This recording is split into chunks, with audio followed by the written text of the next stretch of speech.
में सैया त्याग करना नहीं सीखा।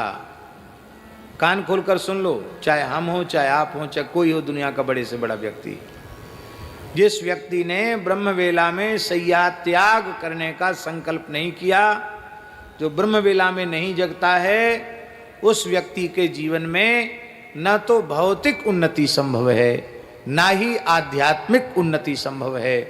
दैवी संपदा के गुण उसमें आ ही नहीं पाएंगे। दैवी संपद विमोक्षाय निबंधाया सुरीमता। दैवी संपत्ति मोक्ष के लिए है, आसुरी संपत्ति बंधन के लिए है। इसलिए प्रत्येक व्यक्ति को ब्रह्म वेला में उठने का निश्चय करना चाहिए। हमें जानकर यह बड़ी प्रसन्नता हुई कि हमारे भरत चरित्र के प्रधान मनोरथी पंडित श्री देवराम दास जी निष्ठापूर्वक त्रिकाल संध्या करते हैं और ठीक 3 बजे सैया का त्याग कर देते हैं। ऐसी नथमल जी भी 3 काल की संध्या नियम से और ठीक 3 बजे अपनी आसन का त्याग कर देना।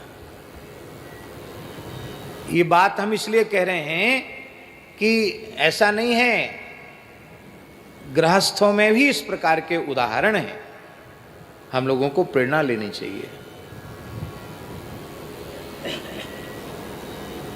अब फिर कहेंगे कि क्या करें, रात भर नींद ही नहीं आई। क्यों नहीं आई नींद भाई? क्योंकि एक कुसंग को पाल रखा है। वो कुसंग का नाम है मोबाइल। उसकी रील ही खत्म नहीं होती, इतने उसमें छोटे छोटे तमाशे आते हैं, देखते चले जाओ। और फिर जैसे अमल करने वाले को व्यसन लग जाता है, ऐसी मोबाइल रखने वालों को भी व्यसन लग जाता है। उंगली घुमाती रहते हैं, उंगली लगाती रहते हैं मोबाइल में। बस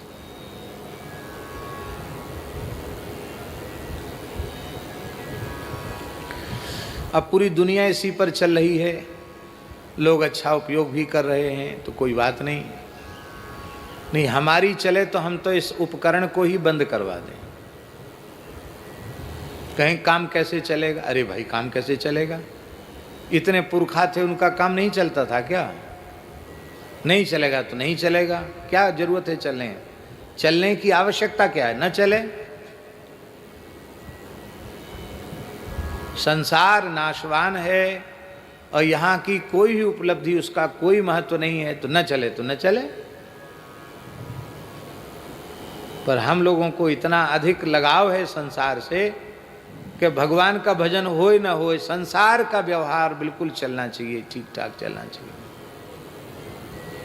इसलिए जो लोग इस कुसंग को पालते हैं, अपने पास रखते हैं, उनको भी एक समय निश्चित कर देना चाहिए कि इतने समय में हम देखेंगे, और उतने समय के बाद फिर चाहे लाख काम हो, फिर तो किनारे धर दो उसको। कहते कोई घटना घट जाए उस बीच में तो घटना टाल दोगे, मोबाइल से सूचना से घटना टल जाएगी क्या? इसलिए ये सारी बातें, सारे बहानेबाजी केवल इसलिए हैं कि हम सबका शरीर संसार के प्रति बहुत अधिक राग हो चुका है। उस राग के कारण हम लोग बहाने बनाते हैं।